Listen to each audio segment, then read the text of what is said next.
तो हमारा भी यही चीज़ है, मालूम पड़े सबके।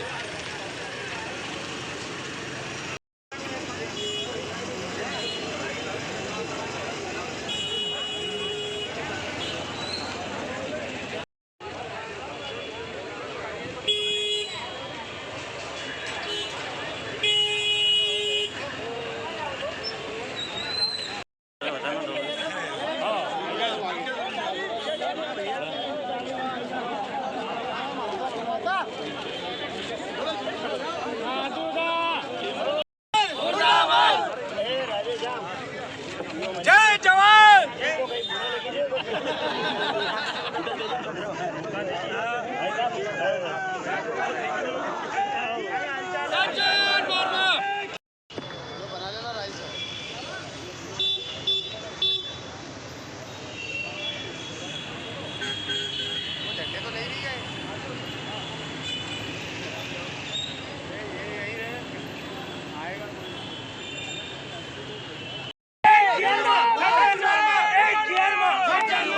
तो ये संघर्ष किसानों के लिए जारी रहेगा। हमारी जान जाती है चली जाए, लेकिन किसानों का संघर्ष हम मरते दम तक नहीं छोड़ेंगे। आप सबका बहुत आभार व्यक्त करता हूँ, धन्यवाद देता हूँ। जिंदाबाद जिंदाबाद।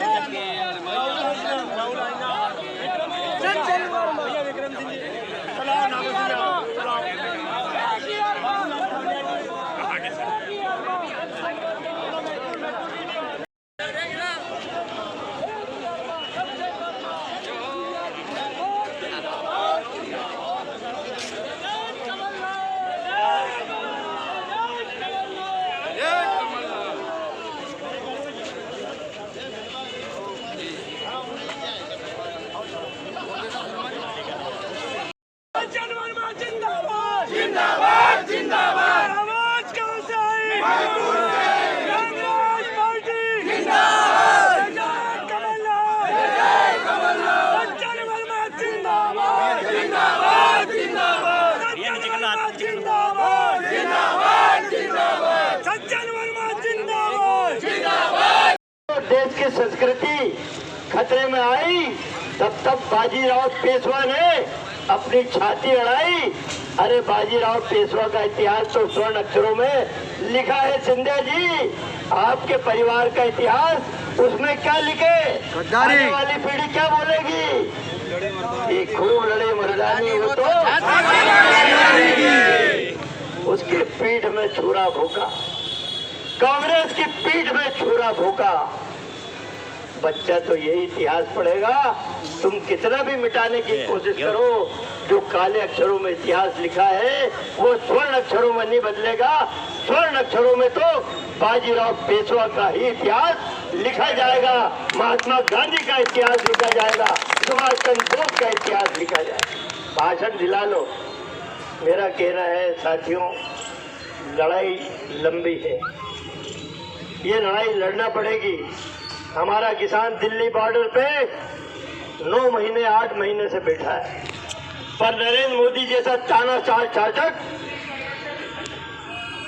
इनके कान में तेल डालना पड़ेगा। या तो तेल डाल के सोए हैं या हमको तेल डालना पड़ेगा। इनके कानों में किसान का ये जो रुदन है ना, ये पीड़ा का रुदन है ना, ये इनके कानों में नहीं जाता। इनके कानों में तो आवाज जाती है अडानी और अंबानी की आवाज जाती है कि कैसे इन घरानों को लाभ पहुंचाया जा सके। तो साथियों, एक संग्राम 2023 और 24 में फिर से हमको लड़ना है। उस संग्राम के लिए कमर कसो और संकल्प ले लो। आज स्वर्गीय राजीव गांधी जी का 77वां जन्मदिन है। आज सड़कों पे निकले हैं देवास की, माँ चामुंडा की नगर की सड़कों पे राजीव गांधी जी का जन्मदिन मना कर आए हैं। कलेक्टर को हम ज्ञापन दे रहे। हम जानते हैं शिवराज, कलेक्टर बेचारा ज्ञापन भेज देगा तुम्हारे यहाँ, पता नहीं तुम्हारे वहाँ किस कूड़े में फेंकोगे, लेकिन याद रखना आज तो ज्ञापन कूड़े में फेंक दोगे, लेकिन 2023 को ये किसान जब ईवीएम मशीन का बटन दबाने जाएगा तब तुम कूड़ेदान में पड़े हुए मिलोगे। के संदर्भ में मध्य प्रदेश देवास जिले में फसल आज बुरी तरह से बर्बाद हो चुकी है, बाढ़ में आ चुका है। इस संदर्भ में मुख्यमंत्री शिवराज सिंह चौहान को किसानों ने गुहार लगाई, लेकिन उन्होंने इस संदर्भ में अभी तक कोई निर्णय नहीं लिया। आज माननीय सज्जन वर्मा जी के माध्यम से हम अनुरोध करते हैं कि सबसे पहले नुकसानी फसल शीघ्र सर्वे किया जाए, आकलन कर उनकी मुआवजे की राशि दी जाए। साथ ही किसानों का 2019-20 में अपनी फसल बीमा कराया था, जिसकी प्रीमियम राशि भी किसानों द्वारा जमा कर दी गई थी। इसके बावजूद भी किसानों को बीमा राशि नहीं मिली है, वह शीघ्र दिलाई जाए। पिछले वर्ष राहत राशि अंतिम किस्त किसानों के खाते में नहीं डाली गई है, तत्काल राहत राशि दी जाए। हमारा अनुरोध है सोसाइटियों में शीघ्र यूरिया उपलब्ध कराया जाए। लॉकडाउन के चलते फसल खराब होने के कारण किसानों की आर्थिक स्थिति बहुत खराब है। हमारा अनुरोध है कि बिजली के बिल माफ किए जाए, जो बकाया राशि उसे माफ किया जाए। जय जवान जय किसान, जय जवान जय किसान। किसानों के सम्मान में कांग्रेस मैदान में। मैडम हमारी महिला शक्ति के आप इधर देखना सामने। किसान पे तो दया नहीं आ रही, महिलाओं पे दया आ जाए। शिवराज को यही सोच महिला भेजी तो हमारे पास भी महिलाएं हैं, महिलाओं पे भी लाठीचार्ज करवाया है। ठीक हो गया। बताइए, जो आज फसल को लेके आए हैं, कलेक्टर को ज्ञापन दिया है, क्या है पूरा आज फसल को लेके? आज माननीय सज्जन सिंह वर्मा शहर अध्यक्ष, जिला अध्यक्ष किसान कांग्रेस के नेतृत्व में आज बड़ी संख्या में किसान आए। 2019-20 की फसल बीमा राशि, पिछले 20 का मुआवजा और अभी वर्तमान में सोयाबीन फसल जो भांज रह गई है उसका तत्काल सर्वे करवाने को लेकर एक ज्ञापन इन वरिष्ठ नेताओं के उपस्थिति में दिया गया है। क्या नाम है आपका? मेरा नाम विक्रम मुखर्जी। इस देश का अन्नदाता किसान दर्द और पीड़ा में डूबा हुआ है। उसकी सांसें बड़ी मुश्किल से ले पा रहा है। पिछले साल भी सोयाबीन की फसल 2 घंटे में नष्ट हुई। इस बार भी 10,000 रुपये कुंटल बीज खरीदा, 2 घंटे में फसल नष्ट हो गई, पीली पड़ने लग गई। पिछले साल का मुआवजा भी इस निर्मोही शिवराज ने नहीं दिया। अभी तक सर्वे के लिए खेतों में टीम नहीं पहुंची है। हमारा ये कहना है, शिवराज बाबू बड़े बड़े उद्योगपतियों के लिए, मोदी जी बड़े बड़े उद्योगपतियों के कर्ज माफ़ करने के लिए तो कर्जा लेते हो। 17 बार कर्ज ले चुके हैं 1.25 साल में। अरे एक बार किसान के लिए कर्ज ले लो भाई, उसका कर्जा माफ़ हो जाए, उसके हाथ मजबूत हो जाए। लेकिन ये लूली लंगड़ी बहरी सरकार पे कोई असर नहीं होगा, हम जानते हैं। इसलिए लड़ाई हम अंतिम समय तक जारी रखेंगे। बात सिंधिया की है, मुझे इसलिए सिंधिया के लिए कहना पड़ा कि 17 तारीख को यहीं से आशीर्वाद मांगने निकले। आशीर्वाद यात्रा मतलब 200 रुपये किलो खाने के तेल को 400 रुपये कर लें दो, 100 रुपये डीजल का भाव है 200 कर लें दो, 110 पेट्रोल है 220 कर लें दो। ये और हमारी 1,000 रुपये लगभग हो गया महिलाओं का गैस, ये सिलेंडर। और ये आशीर्वाद मांगने निकले हो कि अगली बार कोई सरकार गिराना हो तो कौन सी तरकीब से गिराऊं, वो आशीर्वाद मांगने निकले हो।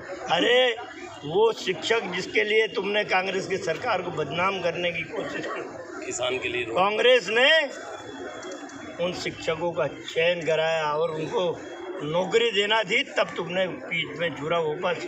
सिंधिया जी सरकार गिराई और जब वो सड़क पे थे शिक्षक, आपने कहा शिक्षक भाइयों बहनों घबराना मत, सिंधिया तुम्हारे लिए सड़क पे उतरेगा। अरे अभी 3 दिन पहले उन शिक्षकों को शिवराज की सरकार ने खूब लाठी मारी। और भैया सिंधिया बाबू, तुम तो उड़न खटोले में उड्डयन मंत्री बन के उड़ गए। और शिवराज ने क्या कहा था पिछले बार जब कमलनाथ जी की सरकार थी, उनने कहा था, खेतों पे निकले थे, खेत के किनारे खड़े हो गए, कपड़े खराब नहीं हो जाए तो किनारे खड़े हो गए, गाड़ी पर खड़े हो गए, किसान भाइयों घबराना मत, मेरी सरकार आएगी 40,000 रुपये बीघा तुमको मुआवजा दिलवाऊंगा। और गेहूँ कंकड़ पत्थर भी उसमें होगा तो 2500 रुपये कुंटल के भाव खरीदूंगा। कहाँ छुप गए शिवराज?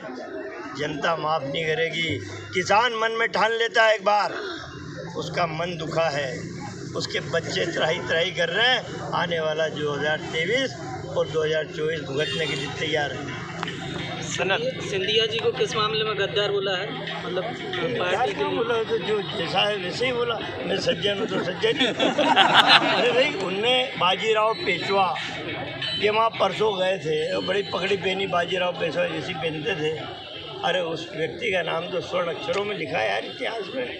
वहाँ गए उनकी छतरी पे 327वां पुण्य स्मरण करने, वहाँ भाषण दिया। बाजीराव पेशवा वो व्यक्तित्व था जब जब देश पे आक्रमण हुआ और देश की संस्कृति की अस्मिता पे आई तब रक्षा के लिए उन्होंने हथियार उठाए थे बाजीराव पेशवा ने। तो भैया उनका इतिहास तो स्वर्ण अक्षरों में लिख दिया। अब तुम्हारा इतिहास काहे से लिखेंगे? रानी की लक्ष्मी की पीठ में छुरा भोंकने में, कमलनाथ की कांग्रेस की सरकार की पीठ में छुरा घोंपने पे तुम्हारा इतिहास काहे में लिखेंगे? बच्चे तो पढ़ेंगे इतिहास, बाजीराव पेशवा का भी पढ़ेंगे और सिंधिया का भी पढ़ेंगे। सज्जन भैया